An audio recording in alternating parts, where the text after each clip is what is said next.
Olá pessoal, estamos aqui iniciando mais um Amor na Live. Opa, Amor na Polis. Hoje nós vamos entrevistar a professora Cecília Fonseca da Silva. Olha aí, Cecília já chegou aqui. Vamos lá, Cecília, sobe aqui.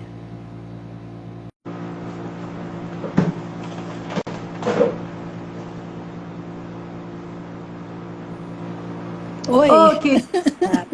Boa noite. Boa noite. Tudo bem? Som maravilhoso hoje. Ah, que bom. Tudo ótimo para nossa live. Boa noite, pessoal. Estou vendo aqui Dulce Maria Andrigueto. Boa noite, Dulce. Tudo bem? Boa noite, pessoal. Esse é o programa, a entrevista Amor na Polis, o amor na cidade, porque na cidade que todos nós vivemos. E o amor aqui entendido como luz e alegria. Segundo o Talmud, fonte sapiencial judaica, a verdadeira vida não é medida pelo tempo que passamos na Terra, senão pelo impacto positivo que causamos por aqui. E eu sou Patrícia Tomasquim, vou ler aqui o serviço para vocês saberem quem são essas duas pessoas aqui que vocês estão assistindo a live hoje. Vivi Berrar entrou. Oi, Vivi, tudo bom? Bom te ver por aqui. Eu sou Patrícia Tomasquim, escritora, capelã, pedagoga formada pela UERJ com o título de Senior Educator da Universidade Hebraica de Jerusalém, especializada em estudos bíblicos e criação de novas metodologias.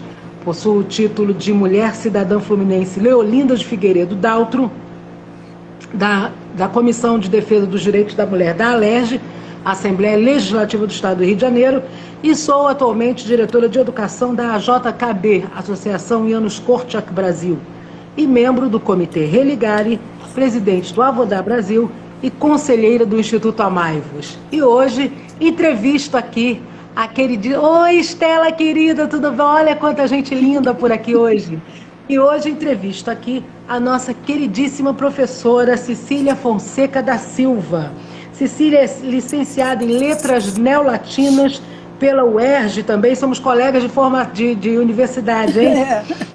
Licenciada em Música pela UFRJ, autora de livros didáticos de espanhol, publicados pela Imperial Novo Milênio, do Rio de Janeiro. Foi professora de espanhol e de português para estrangeiros no Instituto Rio Branco, que, como vocês sabem, é o instituto que forma a diplomacia brasileira, do Ministério das Relações Exteriores. Atualmente coordena o grupo Ángeles e Malachines, que eu aprendi com a professora Cecília, que não se fala Ángeles, se fala Ângeles, porque estamos falando ladino. Não é isso, professora? Isso da cultura mesmo. sefaradita do CIB, Clube Israelita Brasileiro, e dedica-se ao estudo do judeu espanhol oriental ladino, a sua divulgação por meio de palestras e apresentações musicais, e é membro da Associação de Professores de Espanhol do Distrito Federal. Também é escritora desse belíssimo livro, Os Caminhos de Sefarado, que eu tenho a honra de ter, né? E ainda tenho aqui, olha aqui, uma dedicatória, tá vendo? Muito bem, muito bem, muito bem.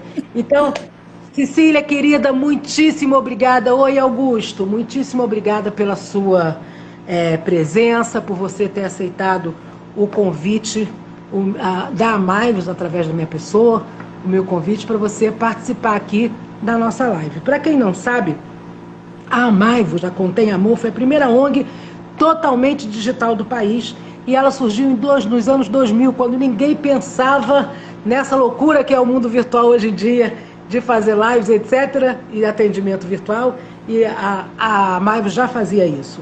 O propósito dela é usar o meio digital para acolher pessoas em sua busca por orientações humanas e espirituais com mensagens de amor e de esperança. E ela reúne uma grande rede de artistas, pensadores, líderes religiosos e formadores de opinião em torno de um projeto pioneiro e inclusivo, e oferece serviços e conteúdos culturais, sociais e ambientais gratuitos. O Amaivos, o Instituto Amaivos, promove o diálogo cultural e intercrenças e abraça grandes temas contemporâneos, tais como amor, direitos humanos, justiça social, cuidado com o meio ambiente, ética, cidadania, racismo e diversidade sexual. E agora, 20 anos depois, não se enganem que é pouco não, porque a professora Cecília começou em 67, aguardem. Isso. Agora, 20 anos depois, a Amave se torna também Contém Amor, mantendo-se fiel aos princípios e valores que sempre nortearam a iniciativa. Então é por isso que vocês têm aqui eu, uma ativista da comunidade judaica, fazendo também, realizando lives aqui pela Amave. Professora Cecília. Olá, tudo prazer, um prazer estar aqui. Você muito comentou que eu estou no espanhol desde 67. Na realidade, eu comecei antes com português, que era difícil, eu só tinha espanhol 1 ano, né, no colégio, mas sempre foi a minha intenção trabalhar com espanhol. Mas o primeiro concurso que apareceu assim que terminei a faculdade foi para português, eu fiz o concurso, fui aprovada. Então, depois eu consegui uma bolsa para a Espanha, e quando eu voltei, no mesmo ano em que eu voltei, que foi 67, houve um concurso para professor de espanhol lá no Rio. Acho que era estado da Guanabara, né? Não sei. Olha só. Enfim, mas eu sou antiga, assim. Olha aqui, os cabelos brancos. Então, linda! Olha, Dulce está falando pra gente que o som tá ótimo hoje. Isso mesmo, Dulce. A melhor coisa que a gente fez foi abortar a Mission na semana passada, porque realmente nada mas do nosso favor. O som está ótimo graças à minha filha Helena e ao meu filho Augusto, que se empenharam em fazer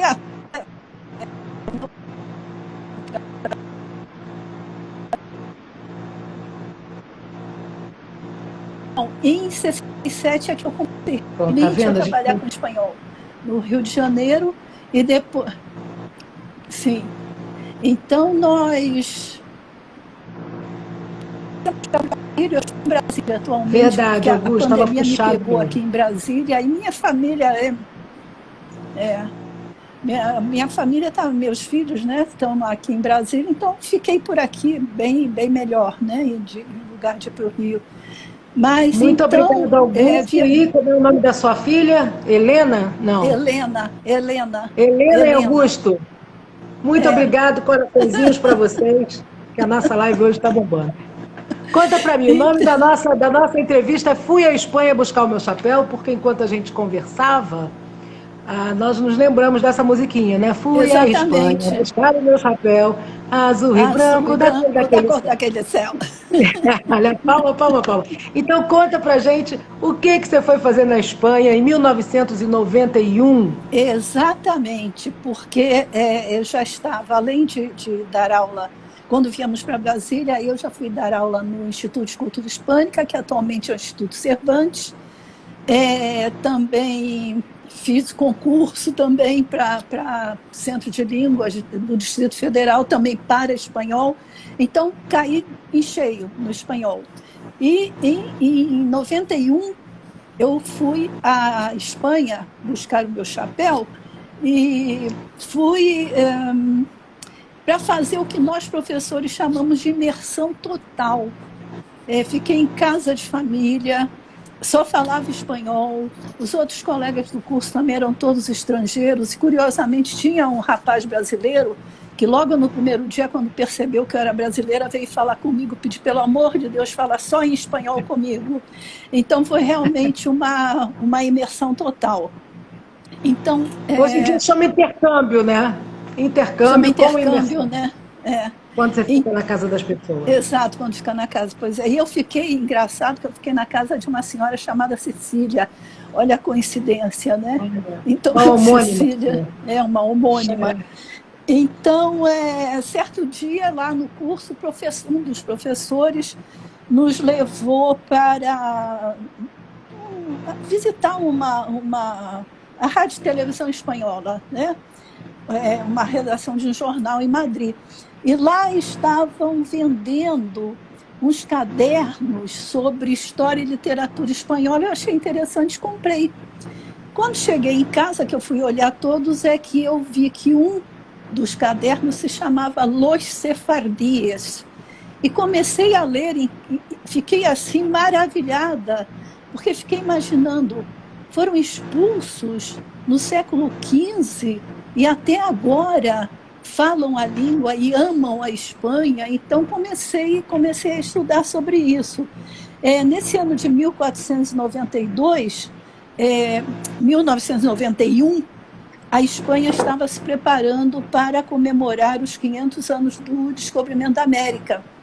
Mas acontece que em 1492, há 500 anos, não aconteceu só de importante o descobrimento da América na Espanha. Houve mais 3 fatos muito importantes. O primeiro fato foi a conquista de Granada pelos reis católicos. Então a Espanha se unificou um movimento que se chama Reconquista, que começou ainda em 718, porque os árabes entraram na Península Ibérica em 711, já era comum, né? Depois de Cristo. E os cristãos começaram a reconquistar o território em 718. Então, esse movimento de reconquista... né? Não. Depois? Não, é outra coisa. É fenômeno bem espanhol, bem da Península Ibérica. Tá. Não só espanhol, Portugal também. Só que eu não falo em Portugal, porque Portugal no século XII já era Portugal, já era uma nação. Meu rei, Afonso Henriques, já tinha formado, já tinha a língua, né, que veio do galego e tal e coisa. É uma história incrível, é uma história riquíssima. Então, esse movimento de reconquista cristão começou já no século VIII e foi até o século XV, que terminou com a queda de Granada, que foi o último reino mouro, né? Isso, então, a reconquista, que era para reconquistar dos mouros, né? Dos mouros, dos árabes, né? Os árabes, então eu vou agora, nesse momento, fazer um aporte histórico aqui para vocês. Primeiro, observar que os judeus têm esses grupos, a gente poderia chamar de grupos étnicos, que poucas pessoas sabem, né? Porque falam, os judeus acham que é tudo a mesma coisa. Que é tudo a mesma coisa. Mas não é, nós temos 3 grupos principais e temos outros grupos também. Né? Mas temos os sefaradis, que são esses dos quais a professora Cecília Fonseca está conversando com a gente hoje, e também do qual eu tenho uma parte, uma herança. Temos os judeus askenazis, que são os judeus que vêm de Askenaz, que era como os judeus se referiam àquela região da antiga Germânia, né? Da Alemanha, e os judeus Mizrahim. Os Mizrahis de Mizrah, né, são os judeus árabes, marroquinos, dessa região. Né? Então, assim, é importante que a gente saiba. Fora isso, nós temos também os judeus etíopes. Isso, que várias etnias.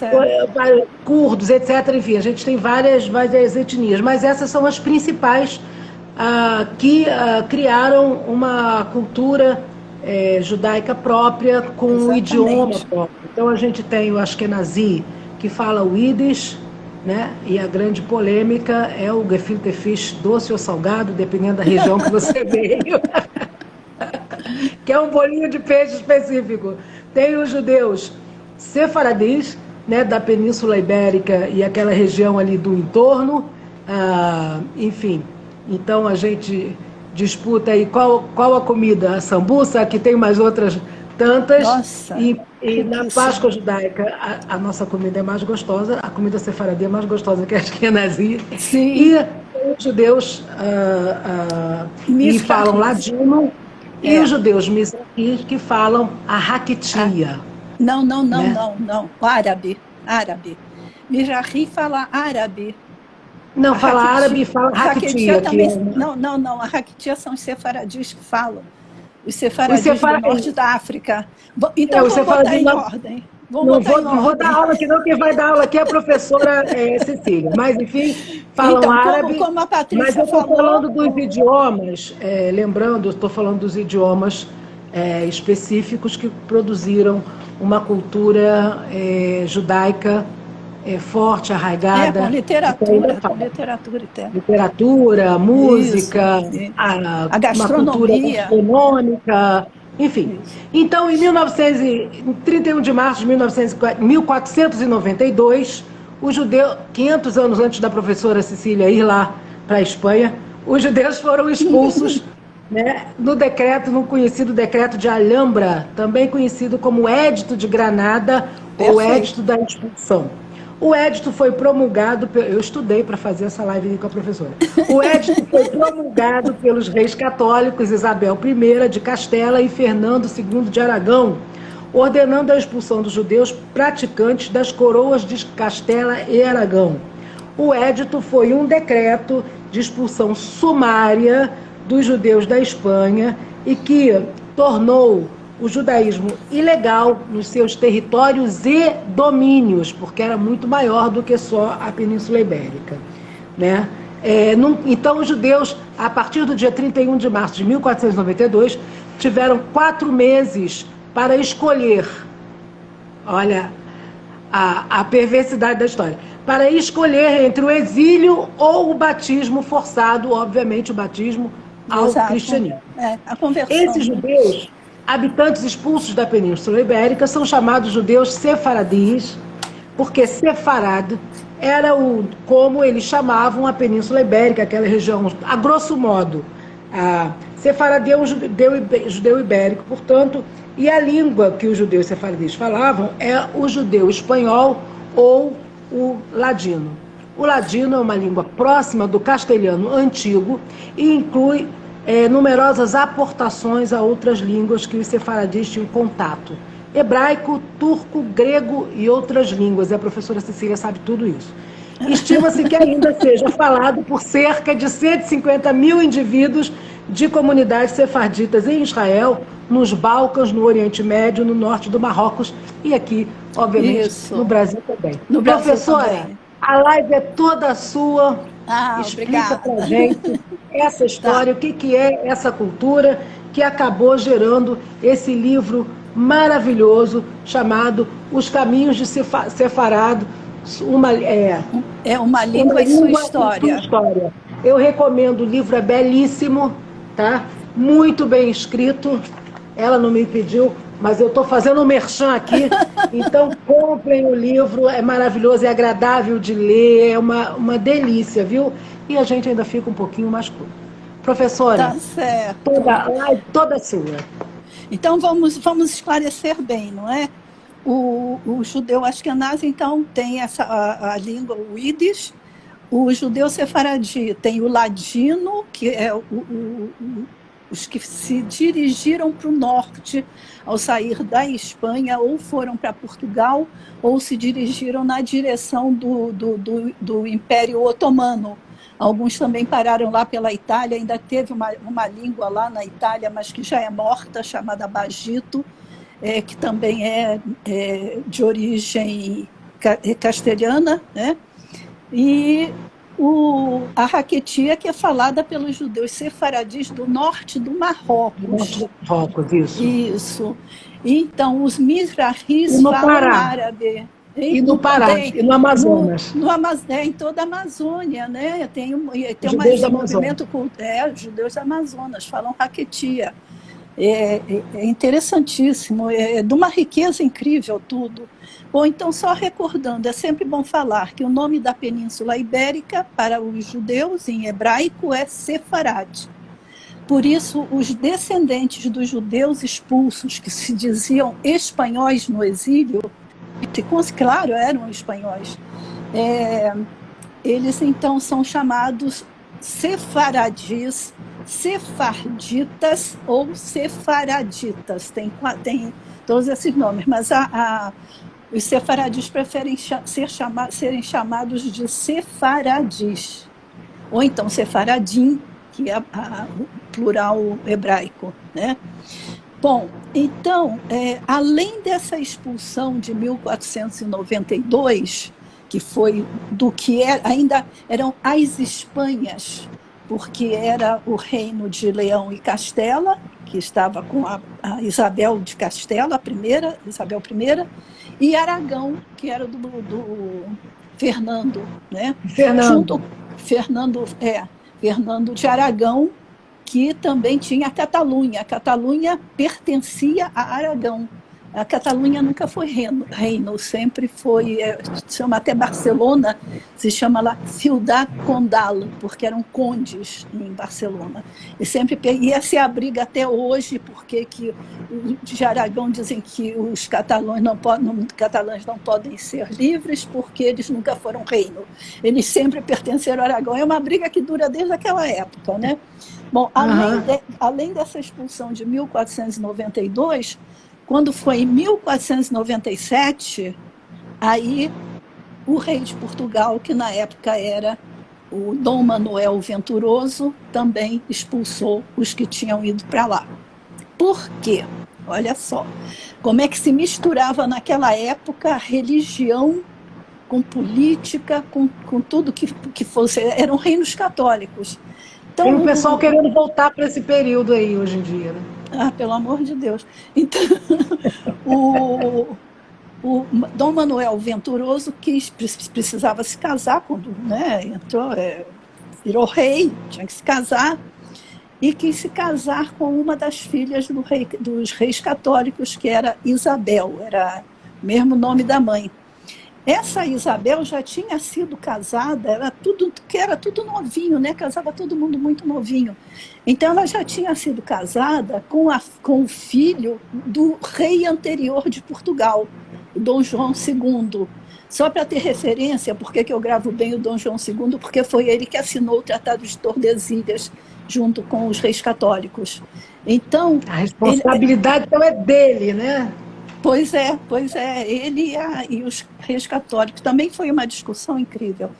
Então, ela já tinha sido casada com esse príncipe, era Afonso, só que ele morreu, caiu do cavalo, morreu e tal, e ela voltou para Castela e não queria mais se casar, queria ser freira e não sei o quê, mas o Dom Manuel queria se casar com ela. Talvez já tivesse visto antes, mas também tem essa história, porque eles sempre quiseram manter a península unida, tanto o reino de Portugal quanto o reino do que atualmente é toda a Espanha, né, que era dividida. Os casamentos eram, na verdade, as formas de consolidar acordos políticos, né? Exatamente. Então, agora, ela não queria se casar, mas impôs uma condição, que não houvesse mais judeus em Portugal.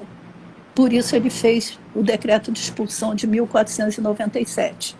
Só que foi assim uma expulsão meio fajuta, né? Porque ele conseguiu enganar muitos e batizou sem que quisesse. É aquela famosa que jogou água benta em todo mundo. Exato, e batizou todo mundo no Cais do Porto. Isso, né? Batismo em pé, é chamado batismo em pé. Estava todo mundo esperando os navios para irem embora, aí apareceu padre, frade de tudo. Ficaram a ver navios, ficaram a ver navios. Exatamente, pois é. Dizem que então, é daí essa expressão, dessa época. Dizem que é dessa época, desse acontecimento. Então, foi essa a história da expulsão de Portugal, porque a princesa disse que só se casaria se não houvesse mais. Mas ela morreu. Ela faz uma alegação e diz que ela também tem uma outra história, que diz que ela teria dito que ela não daria pérolas aos porcos, né? Porque ela seria a pérola e os judeus tinham aquele nome de marranos, que eram porcos, que era como ela se referia aos judeus, como porcos.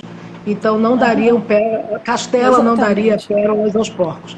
E até hoje, nas igrejas, em algumas igrejas católicas, a gente tem essa representação de uma porca com os seus porquinhos como representação da mãe judia e os seus filhos. Exato, né? Então, isso é uma coisa horrível daquela época que a gente tem ainda aqui em muitas igrejas, inclusive no Brasil. E a Igreja Católica... há 55 anos atrás, pede desculpas, né, por ter criado o antissemitismo, ou seja, o ódio aos judeus, e o Papa faz uma encíclica papal chamada Nostra Aetate, dizendo que teria chegado uma nova era, uma nova idade da Igreja, e que a Igreja se desculpava pelo mal que ela tinha feito aos judeus e se comprometia a cessar o ensino do antissemitismo imbricado na própria liturgia conservadora da Igreja Católica. Isso. Não conseguiu muito frear o lado conservador, mas enfim, esse é um caminho, que é um caminho de diálogo, obviamente. Claro que fez isso mais de 500 anos depois, mas daí nasceu o diálogo católico-judaico, né, do qual a Maivos faz parte, porque o Tony Piccolo, que é o nosso CEO, também faz parte do diálogo católico-judaico, eu faço parte, e é um diálogo necessário em que a gente trabalha aí mostrando, né, aos católicos, ao mundo cristão, desfazendo inclusive esses, vamos chamar de mitos, né, ou preconceitos criados em torno do judaísmo. Exato. Pois mas então, a professora se interessou por isso, mesmo não sendo judia, não é isso? Maravilhosa. Exato, você. Porque por causa dessa ligação com o espanhol. Então você ensina espanhol desde 1967, chega em 1991, você descobre que existe um povo que ainda fala a língua que era falada no século XV, claro, com acréscimos, porque eles passaram por vários países. Então, eu fiquei muito deslumbrada, muito mesmo, e foi daí que começou. Pois é, mas só terminando aquela história dos outros acontecimentos importantes de 1492, então eu falei da conquista de Granada, né, que a Reconquista termina, a expulsão dos judeus, que foi, você falou, né, o edito foi assinado em 31 de março, eles tiveram 4 meses para sair. Tinha uma série de imposições também, não podia levar ouro e prata, não podia levar isso, não podia levar aquilo, tinha que fazer isso, fazer aquilo. Tinha uma série de imposições. E um fato que é muito importante para quem é linguista, que é a publicação da primeira gramática escrita em língua neolatina, foi em castelhano, um linguista chamado Antônio de Nebrija, que foi em agosto deste ano de 1492. E essa gramática também foi patrocinada pela Rainha Isabel, foi ela que patrocinou. Por quê? Como é que o Nebrija conseguiu que ela patrocinasse? Porque ele disse assim, a primeira coisa tinha que fixar as normas da estrutura do castelhano. Então, era um dialeto que já chegou quase a ser língua, né? Depois a outra, facilitar o estudo do latim. Então, o Nebrija era bem moderno, fazia estudo contrastivo, que é o que eu fazia quando dava aula de espanhol, contrastivo português e espanhol. E também o terceiro propósito, que ele achava que era o máximo, é proporcionar um meio adequado para que os povos que a Espanha iria conquistar, com Colombo, né, com a conquista de Colombo, pudessem aprender a língua que seria a companheira do império. Então, com esses três motivos, ele conseguiu com que a Rainha Isabel patrocinasse Então, é a primeira gramática em língua neolatina, essa de 1492. E patrocinado pela Isabel pela Rainha Isabel Católica. de Castela. Isso, Isabel de Castela. Isabel de Castela, né? Católica. E o descobrimento da América, em 12 de outubro, foi o outro fato. Que ela também financiou, né? Que ela também financiou, tem uns babados aí dizendo que ela e o Colombo tiveram um flertezinho. Rolou uma fé. Rolou. Pois dizem que rolou, não sei. Ela intrigas palacianas. Exatamente. Pois é, então com essa publicação da gramática castelhana e a viagem de Colombo, começa a viagem do castelhano pelo mundo. Também com a expulsão dos judeus, não é? Porque os judeus levam essa língua também. Então, acontece do espanhol, né? Começa o espanhol e começa o ladino e a raquetia. Então, foi muito importante isso, tanto a publicação da gramática, a expulsão dos judeus e o descobrimento da América. Juntou tudo, e aí nascem essas línguas, consolida-se o castelhano, que para o exterior é chamado de espanhol, mas lá dentro da Espanha é uma briga danada, porque os catalães dizem que não, que tem que ser castelhano, porque tem a língua deles que é o catalão, e tem a língua dos galegos, né, que é também, mas o galego veio do português, era, né? mais lá para cima, né? É bem lá em cima, pois é, mas fazia parte do reino de Leão. Qual é a outra língua? Galego, catalão, espanhol e tem mais uma, enfim, daqui a pouco eu me lembro. Temos aqui um mapa no livro da professora, tá vendo? Então aqui está a Galícia, tá? O Reino de Leão, Aragão e aqui Castela. Castela, né? Exato. E eu coloquei, você viu que eu pedi para a pessoa que fez a arte, né? Colocar a menorá e a estrela de Davi. Eu sou fã, sou suspeitíssima, mas enfim. Não, Dulce, a Dulce está falando aqui andaluz. Não, o andaluz, na época, a gente era chamado de variedade castelhana. Quando Alguns estão falando basco. Não, mas aí o basco, exatamente. Eu não me lembrei do basco, porque o basco não é neolatina, não é uma língua neolatina, mas são as quatro. Não, tanto aragonês, andaluz, leonês e tudo são considerados dialetos do castelhano. Tanto que quando os judeus saíram quando saíram da península, enfim, da Espanha, do que seria depois a Espanha, as Espanhas, que foram para Portugal, etc., as línguas que eram faladas e que os judeus, dependendo do lugar em que morassem, falavam também, eram o galego, nós falamos ainda agora, o navarro, que só fez parte da Espanha em 1512, se bem me lembro, 1512, já foi bem mais tarde, o leonês, o aragonês, o catalão com a variante valenciana, que durante muito tempo também foi uma briga incrível, porque os valencianos diziam que não era um dialeto do catalão, que era uma língua, então acho que agora é uma língua mesmo, eles têm literatura, têm dicionário, têm tudo. E as duas modalidades do castelhano, a de Castela Velha e de Castela Nova, e a variante andaluza de Castela Nova.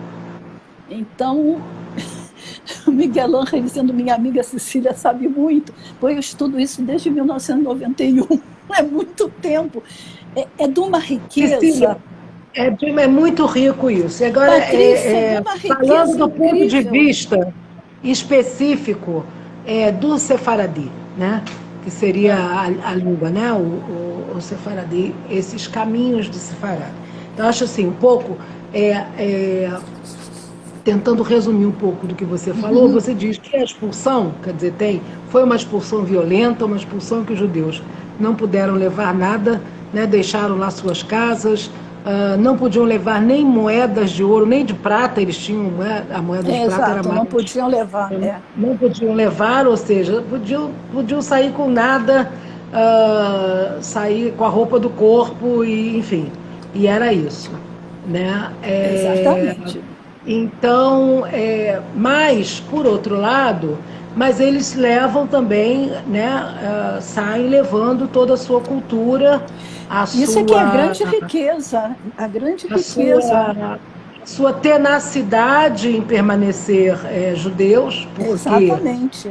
As tradições, era, na verdade, uma conversão compulsória, não é? Que era assim, não. Então, ou você perde tudo, e inclusive o território, né? Você vira nos termos hoje em dia, uma pátria, né? Vai para o desterro, né? Ou você tem a possibilidade de matar a sua identidade, quem você é, e abraçar esse que seria aí o novo mundo da época, que seria o catolicismo, exatamente. Essa cultura católica. Algo que os judeus se recusaram. Muitos acabaram se convertendo, e deu origem aí a um grupo judaico chamado dos Bnei Anusim, os filhos dos forçados. Forçados a quê? Forçados à conversão. Então, tem um grupo grande de judeus. Na época do Império, no Brasil, né, 6 em cada 10 brasileiros habitantes aqui dessa região eram judeus, né? Vieram nesse grupo porque muitos, quando o Dom Manuel fez o édito lá e mandou todo mundo para o Porto, ninguém sabia que ele ia levar embaixo do braço um cura, como se diz em castelhano, um padre, né? Foram todos e aí já estavam lá e acabaram entrando nos navios e vindo para o Brasil. Né? Não, e tinha os criptojudeus também, né, Patrícia? Os que ficaram, se converteram, mas que continuaram a praticar secretamente o judaísmo. São chamados de criptojudeus. Os criptojudeus e marranos e tal são uma coisa meio nebulosa. Exato, mas chegando aqui, eles chegaram supostamente católicos, porque tinham tomado banho de água benta. Era cristãos novos. Foram chamados aqui de cristãos novos. Exatamente. Nem por isso deixaram de ser perseguidos pela igreja. Então, assim, no Brasil, nós não tivemos o Tribunal da Santa Inquisição como ele aconteceu na Europa, mas aqui perseguiu-se cristãos novos. Sim, ou seja, mas por quê? Porque, olha só, judeus, por quê? Né? Porque, e é isso que você ainda agora falou em grande ironia, alguma coisa, se permanecessem judeus, não eram perseguidos pela Inquisição, porque a Inquisição não tinha jurisdição sobre os judeus, mas era só se converter e virar cristão que podiam ser perseguidos. Eu acho isso aí de uma crueldade tremenda. Enfim, a gente não deve olhar o passado com olhos do presente, isso eu sei.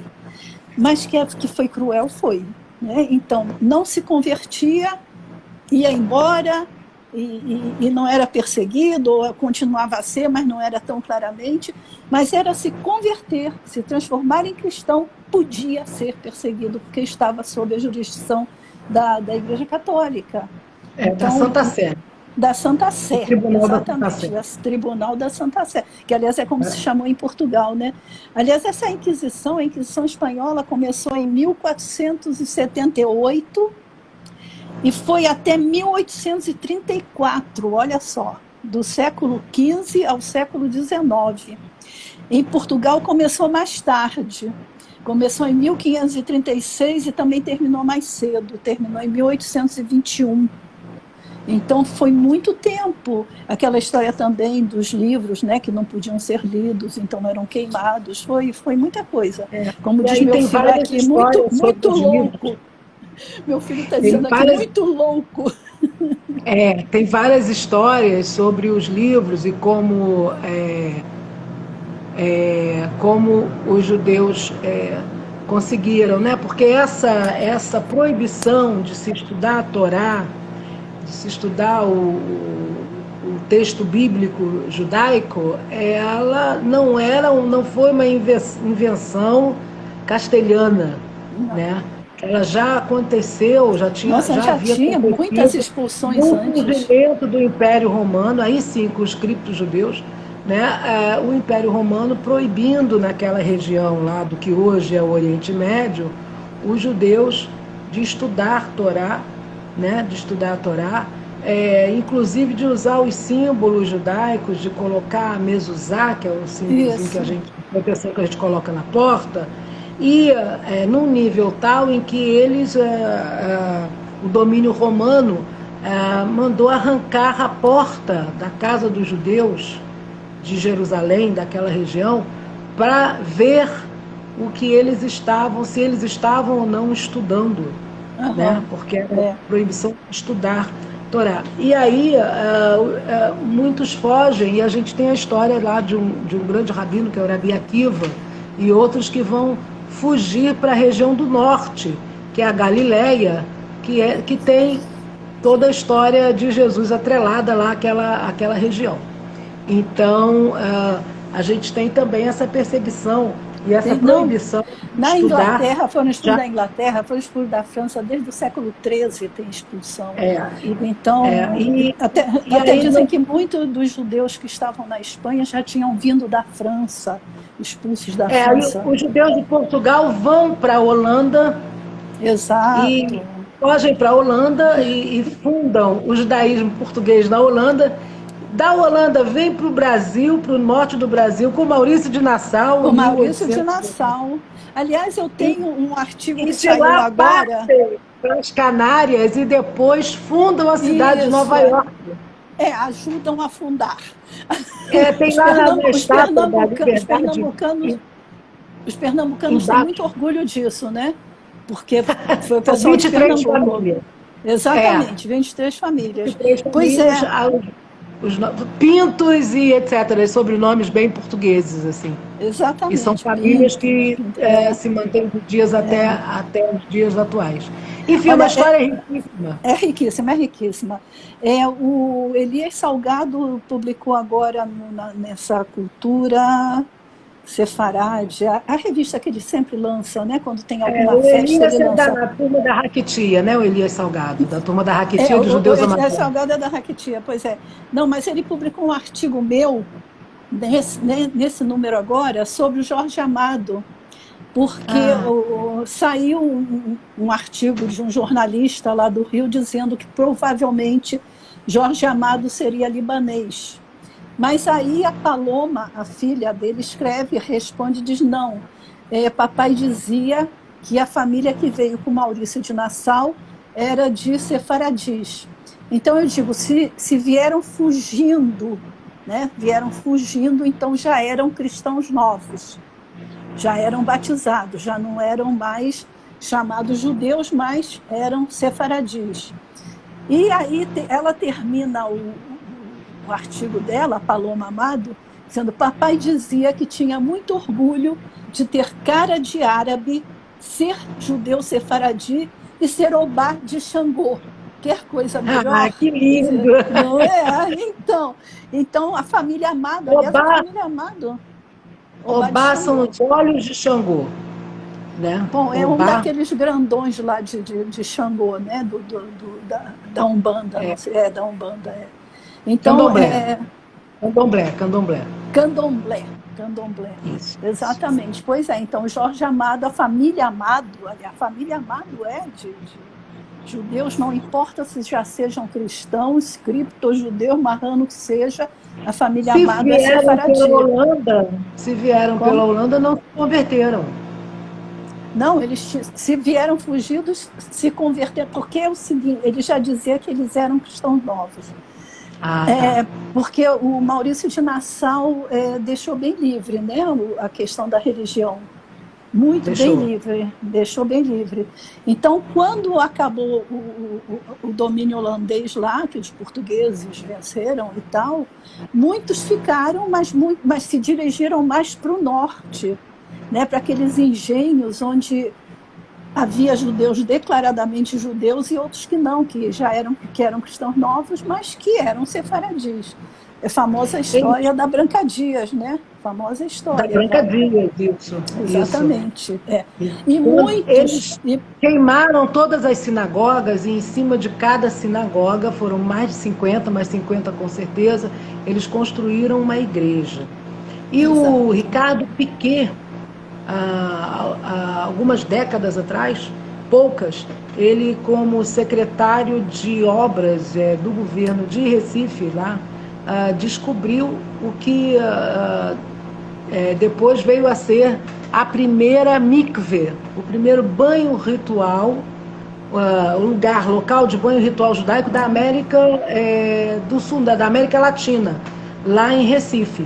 E estava na rua, chamava-se Rua do Bom Jesus, que na verdade, com as escavações arqueológicas e os estudos, descobriram que era a Rua dos Judeus. Rua dos Judeus, exatamente. E era uma igreja que tinha em cima. E eles devolveram, naquela gestão, devolveram à comunidade judaica, aos judeus, a mikve, esse território, né, que era uma sinagoga com uma mikve, com um banho ritual. E hoje em dia tem lá um museu, e eles fazem atividades lá em Recife. Exatamente, exatamente. A Sinagoga Rochedo de Israel, o nome. Causur Israel. Sur Israel, isso mesmo. Sur Israel. Exatamente. Então, Rocha de Israel. Rocha de Israel.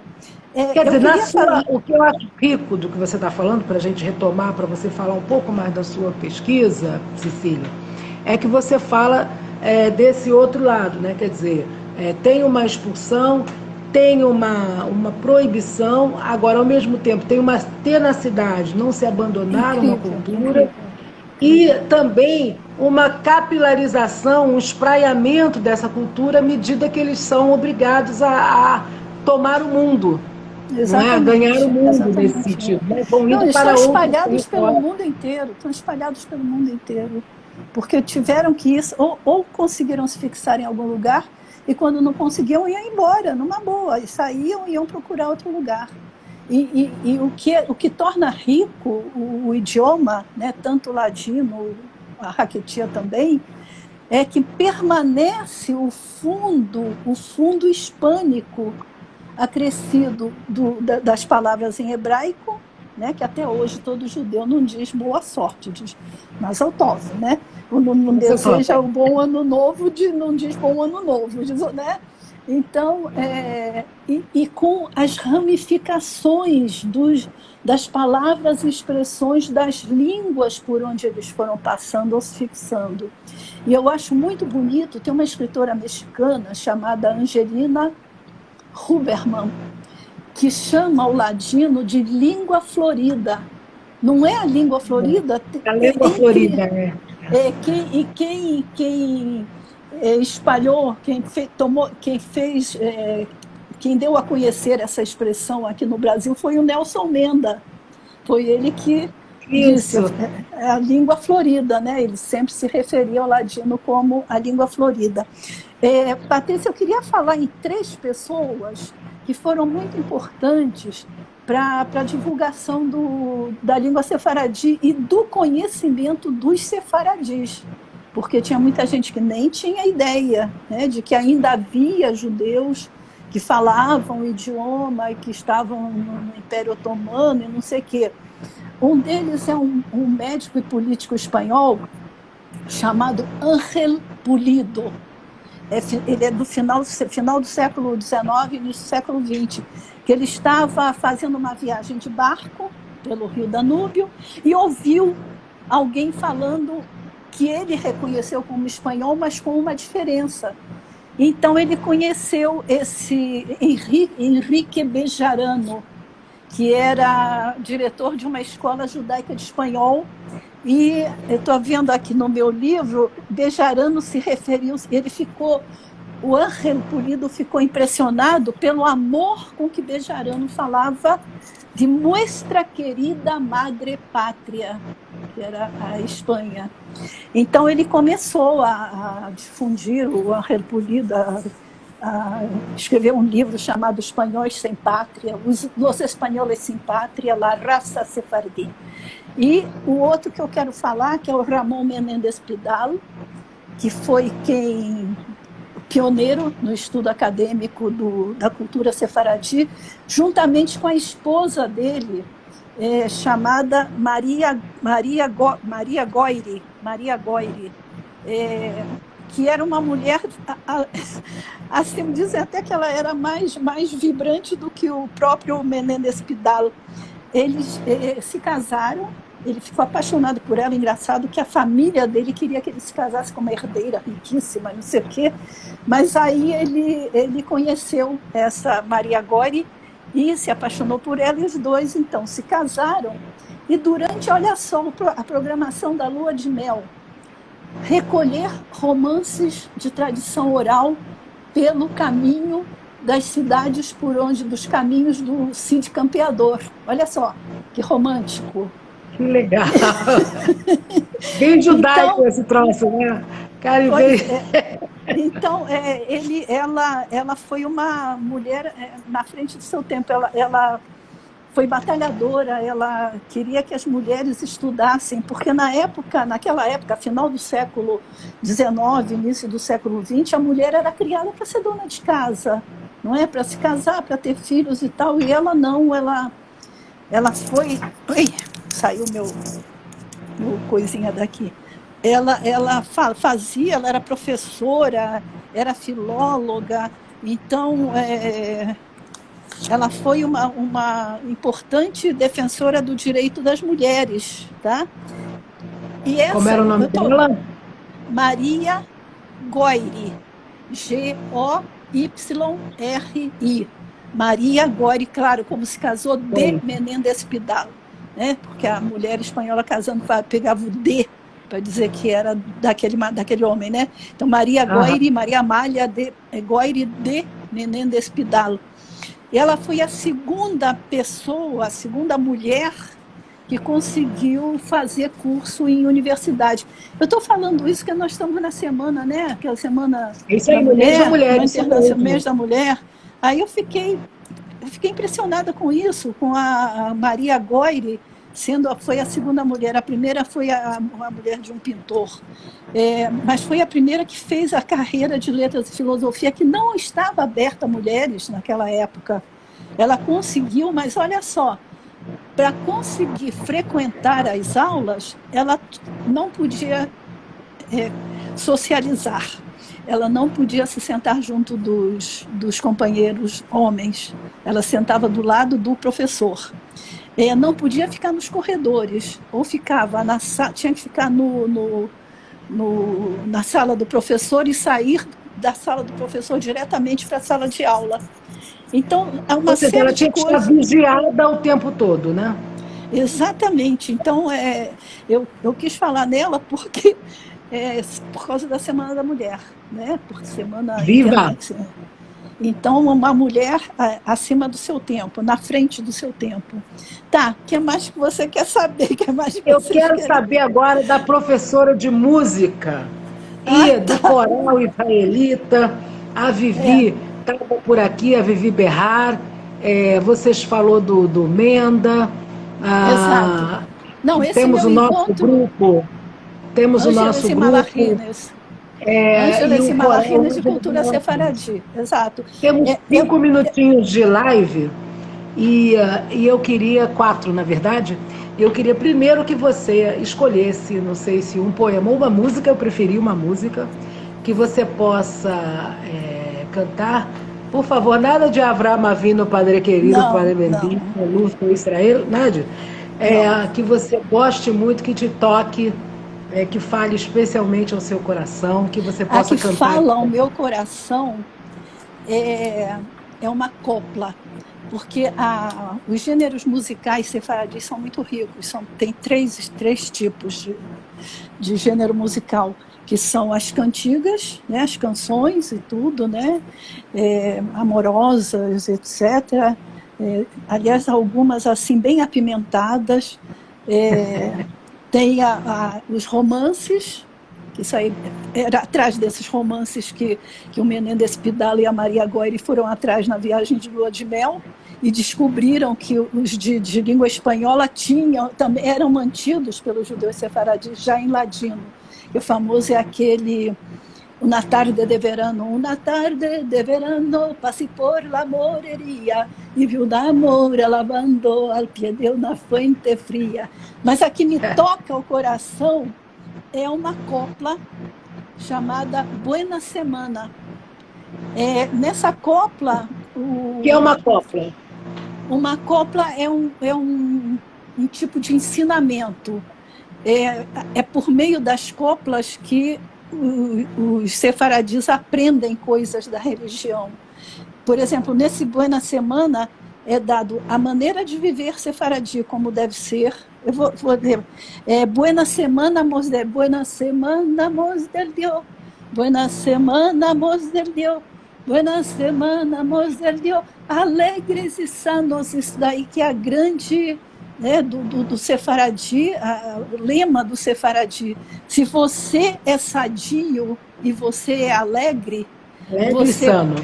Alegre e sadio, os alegres e sãos, então você leva a vida bem, né? Uma vida produtiva e tal. Então, alegres e sanos. E a outra, a família.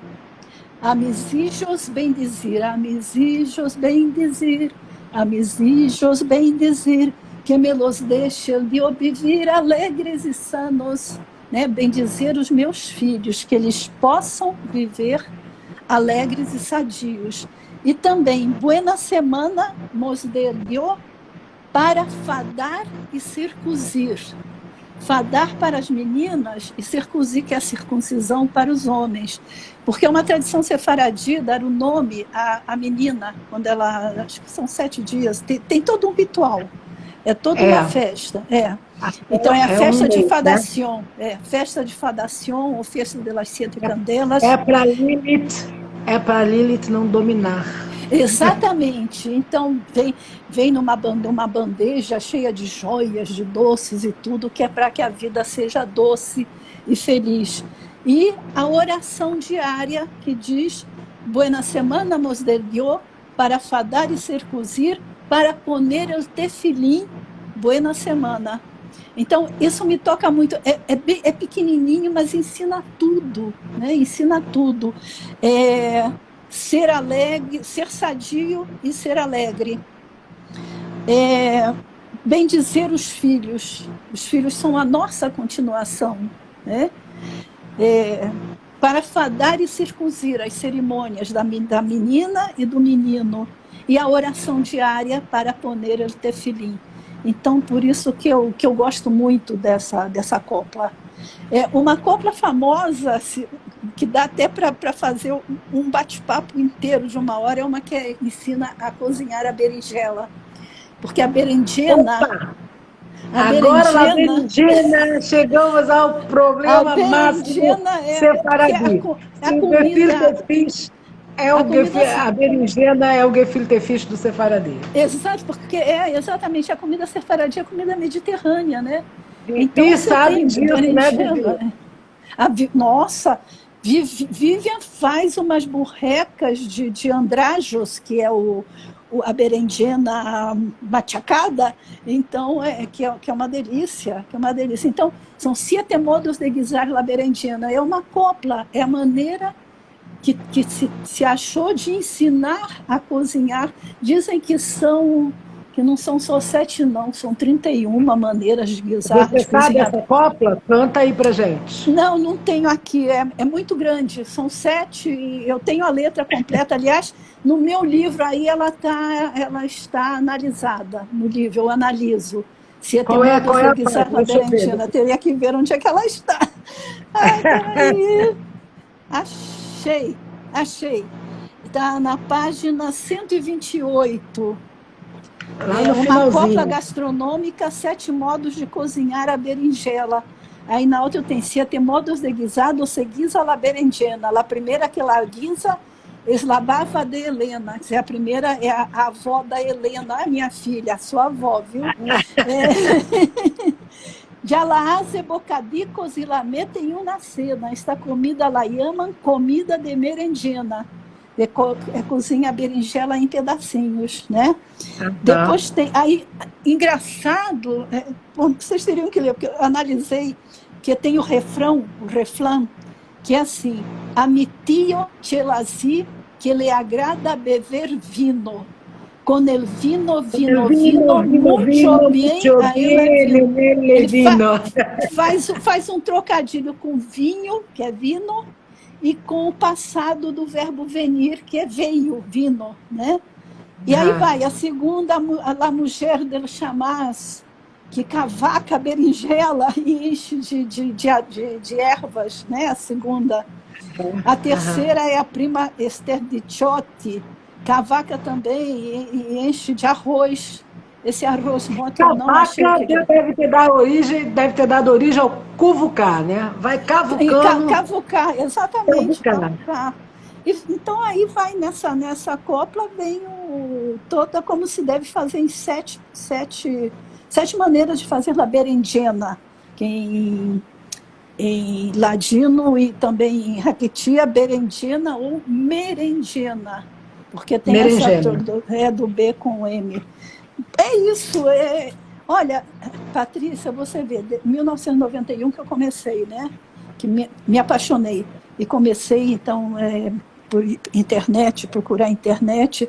O Augusto, meu filho, quando percebeu o meu grande interesse, quando saía ou para Lisboa ou para Buenos Aires, sempre me trazia um livro sobre isso, ia procurar, né? Minha filha Helena, que é linguista, também me dava umas ajudinhas aí. Então, até hoje. E por quando eu estou pesquisando alguma coisa, eu tenho que tomar cuidado para não sair por um atalho, porque você vai encontrando pelo caminho coisas maravilhosas, coisas ricas. E este aqui é um atalho. Nossa live já está chegando ao fim. Pois é, está chegando ao fim. Tá um negócio aí. Mas você não fique triste, primeiro eu queria agradecer muitíssimo a você. Foi maravilhoso, passou muito rápido, a gente podia ficar várias lives conversando. Eu vi muita gente bacana entrando aqui. Eu vi, inclusive, Fabiana entrou aqui. Fabiana é minha companheira lá do Comitê Religare, de intercrenças, de interreligioso. Gente, essa live, ela fica gravada, viu? Aqui no Instagram da Contém Amor.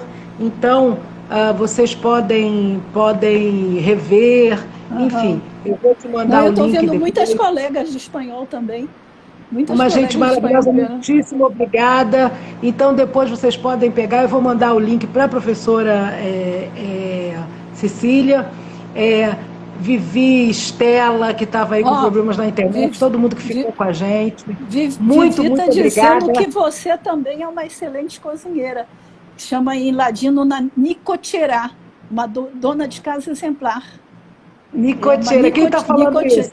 A Vivi disse que, Vivi linda, que você também, a Estela também é uma excelente cozinheira. A Estela e a minha excelente Nicocheira também, Nicocheira. Eu estou devendo uma ida à casa da Vivi para aprender a fazer a merengena que ela faz e outros quitutes mais, viu? Eu vou me organizar, hein, Vivi? Veio a pandemia e ficou essa pandemônia. Pois é, essa pandemia, esse Pêssar eu não passei, sempre tento passar no Rio para ir lá, passar com a Vivian e o José.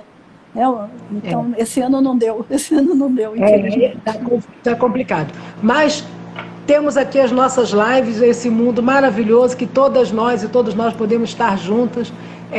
Olha aqui o Tony Piccolo dando parabéns aqui, papo maravilhoso. Gente, muito, muito obrigada. Fica aí a nossa live gravada na Contém Amor. Para quem tiver curiosidade, entra lá no nosso site, na nossa plataforma virtual, tem muita coisa bacana, tem escritores, artigos, vídeos com histórias, artistas, intelectuais, religiosos, enfim. A Contém Amor, a Mabs é uma plataforma digital fantástica, tem aí 20 anos com conteúdo de qualidade, então naveguem um pouquinho por lá para vocês conhecerem melhor. E a nossa live fica aqui gravada. Cecília... Patrícia, eu só queria me despedir. Palavras finais ficam aí para você. Em ladino, buenas noches a todos, com salud buena e muita alegria. Foi com grande prazer e com contentez que me permiti de dizer-vos como me senti honrosa de topar-me com todos vosotros a fim de falar sobre a história da língua de los judeus sefaradis. Espero que nossa vida tenha sempre caminhos de leite e miel. Muito obrigada. Merci muito. Muito obrigada. Merci mucho, que sea leche y miel siempre con alegría y sano. E salud, muito bem. Salud. Patrícia, muito obrigada. Noite buena, assim se fala? Como se diz? Buenas noches. Buenas noches. Buenas noches, Cecília querida, muitíssimo obrigada. Toda Rabá, Mazal Tov e bom Pêssar para todo mundo, que daqui a pouco a gente está por aí, tendo que se livrar das leveduras. Um beijo enorme. Beijo. Boa noite, pessoal. Até semana que vem. Muito obrigada, querida. Tchau. Um beijo enorme. Tchau. Agora